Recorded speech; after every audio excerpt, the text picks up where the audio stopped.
This is Lex Thomas. I'm at the Sterling Fair, the annual fair that happens here in town every September, and what an exciting weekend it is. And I'm very pleased to be here with Doug Downey. He is the chair of the Sterling Fair Committee. How's it going, Doug? Very good, Lex. Thank you. Thank you for coming here. Thank you. How are you doing? I'm doing very well. Good, Now, you must good. be having a busy weekend. Very, very. Yeah, the weather's turned out today to be perfect. The rain held off, so we're doing well, and we looks like we're going to go in for a record attendance here at the fair this weekend. Fantastic. So, Now, yes. what does record attendance mean? What kind of So, numbers are we looking at? We don't have a solid number, but we look around 35,000 people for the weekend. Wow. So we're hoping to push that maybe close to the 40,000. So Fantastic. Yeah. And what are some of the kinds of things here that people can do at the fair? So a lot of things. We start out with the tractor pull as you walk in. We have the livestock, so the livestock shows with all the sheep and the goats and the cattle and that. We have the horse and oxen pull, which is a really popular attraction for us. We have all the vendors with all the great food, Sure. especially like the Sterling firefighters that have their booth where they have the ham and the roast beef and all the other vendors that come in. The apple crisp is another big one that does well. We have the trick ponies. I was just watching those up there on the field. The stuff they do is amazing. And with the entertainment tent with all the bands that we have over there. Just so much things. The rides, of course, the Gillette shows that comes in every year. Sure. The kiddie games.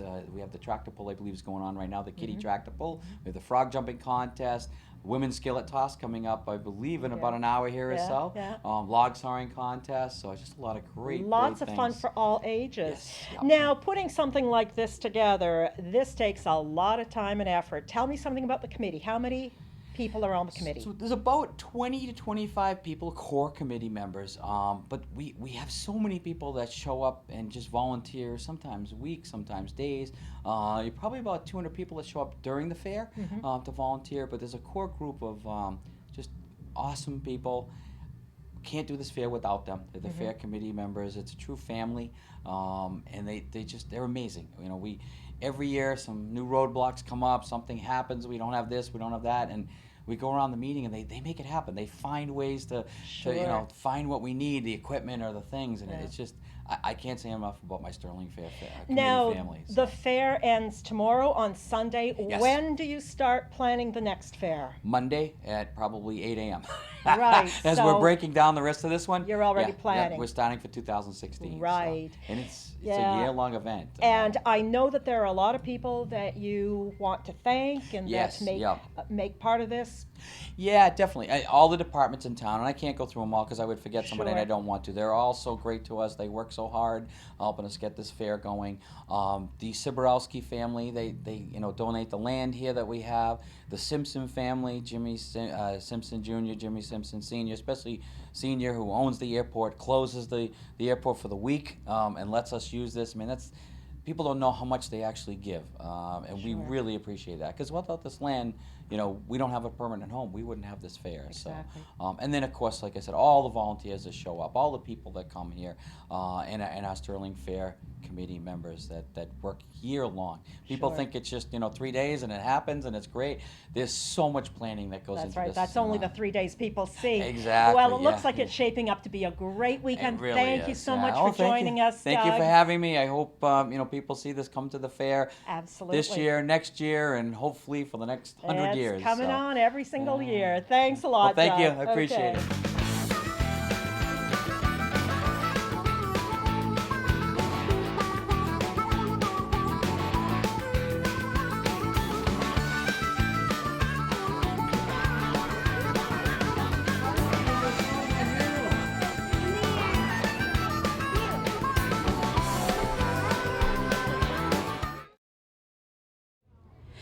I'm here with Kathy Neptune. She is a culinary goddess, and a lot of you will have seen her cooking show on SLCT. And Kathy, I understand that you've done cooking shows and cooked all over the world. I do. I love to cook. I love to take simple ingredients and make them available and doable for every kind of cook in the kitchen. Now, what are you doing here at the fair? Are you demonstrating or are you giving out recipes? What can people expect? I am handing out a recipe, a wonderful recipe for an Italian muffaletta that I've done on the first show, which you can view on YouTube or the cable station. And it's a go-to recipe that you'll want to use and bring everywhere. So, and also a recipe for inside-out strawberry cheesecake that's amazing. That sounds absolutely delicious. And of course, with all of the bounty that our farmers here have and whatnot, this is just a great area to get fruits and vegetables, right? Absolutely. And it's about taking good ingredients. You don't need to have a gourmet palette or gourmet ingredients. If you have fresh, local ingredients, you can really make them fabulous. And that's what I do, make cooking fun, fast, and fabulous. What is the name of the show, Kathy? Kathy Neptune's Kitchen, and it's check your local listings. And I welcome too for people to contact me on my email address with questions or ideas or resources to get some good cooking tools, because in the kitchen it's like building a home. You need the right tools and the right ingredients to make it work. That sounds wonderful. Well, welcome to the fair, and that's Kathy Neptune's Kitchen. Check your local listings.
I'm here at the Sterling Fair with Susanna and Joanne Maldonado. They are guests here at the fair today from Clinton. Welcome to Sterling Fair. Thank you. Joanne, have you been here before? No. Have you been to a country fair before? No. Oh, this is your first time? Yeah. Are you enjoying it? Yes. What are some of the things that you've done? I went over there to buy some things with my mom Uh-huh. and to see some things. I want to go over there where the games are and everything. How about the rides? Do you like rides? Yeah. Uh-huh. You're going to go on some? Yeah, especially the high ones. The high ones you like. Oh, you're much braver than I am. I get a little scared with those high ones. Have you had anything to eat yet? No. You think you're going to have something? Maybe. I don't even know where the restaurant or anything are. Oh, all the food is right there where the games and the rides are, so I'm sure that you'll find lots of things there. You think you'll come back another year to Sterling Fair? Yeah. Thanks so much for talking to me, and you have a wonderful day. You too. Thank you. Can't you remember what you're supposed to say? Can you? Yes, I have an excellent memory. I can remember when I was in high school. Good. I can remember when I was in grade school. You're kidding. I can't remember all the way back. They tell me I was born in the hospital. My dad was in the waiting room to see me for the first time when I was born. How sweet. The nurse went to get him, and I was a little tiny baby in the crib, and my dad came in to look at me for the first time. And ladies and gentlemen, boys and girls, as my dad looked at my face for the very first time, my father stared at me and he said, "Agatha, what is it?" Uh-oh.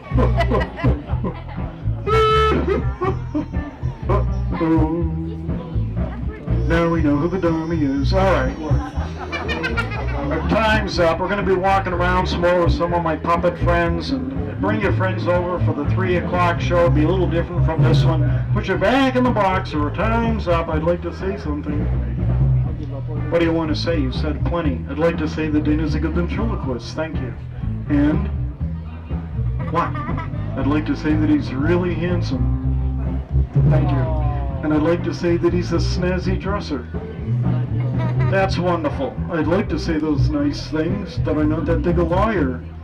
Thank you for coming, everybody. Enjoy the Sterling Fair. Bye-bye.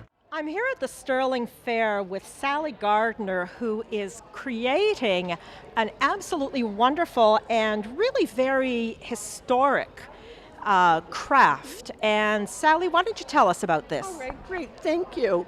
My name is Sally Gardner. I'm president of the Wachusett Mountain ASA Association, which is the Association for Traditional Rug Hookers.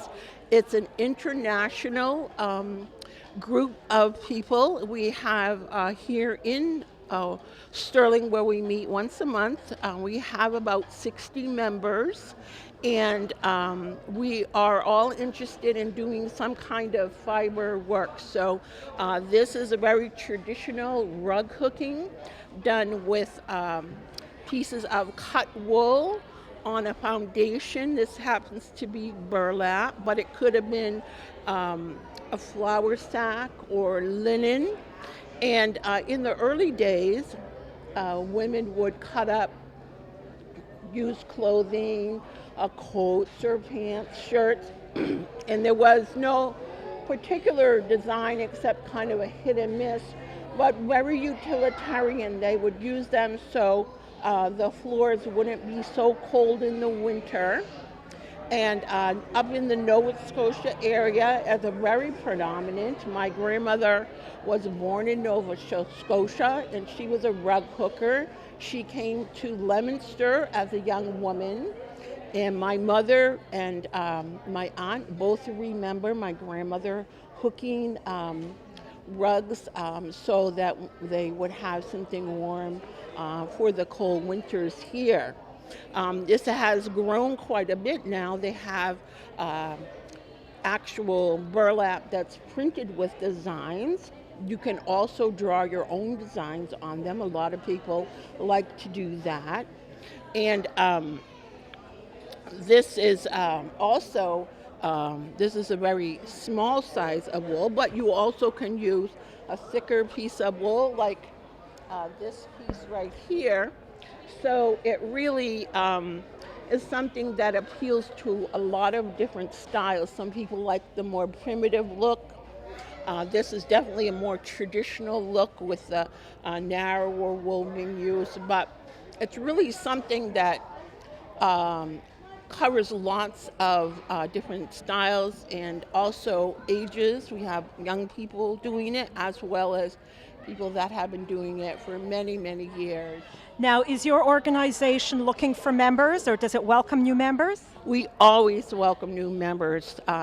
We work under the mission statement of the ASA, National, International, and it's always open. Absolutely. Yeah, we welcome Now, everyone. how can people find out about this? You said that you meet how often? We meet once a month on the second Friday of each month. And as I said, I'm the president. If anyone would like to get in touch, I'll give you my email address, which, now don't laugh, it's basketcase466@comcast.net. And I'll respond to everyone. I can send you one of our monthly newsletters, and we do encourage people to come and visit, so you're able to come and visit about 2 times if you want to just see what it's all about before you would make a commitment to be a member. But I'll be very glad to give more information. And the first time that I went to this group in Sterling, when I walked in, I said to myself, they speak my language. Well, that just sounds absolutely wonderful, and this is beautiful work you're doing, and hopefully we'll get a lot more people interested in this. Thank you so much. Everyone. Thank you so much for sharing with us. Thank you so much.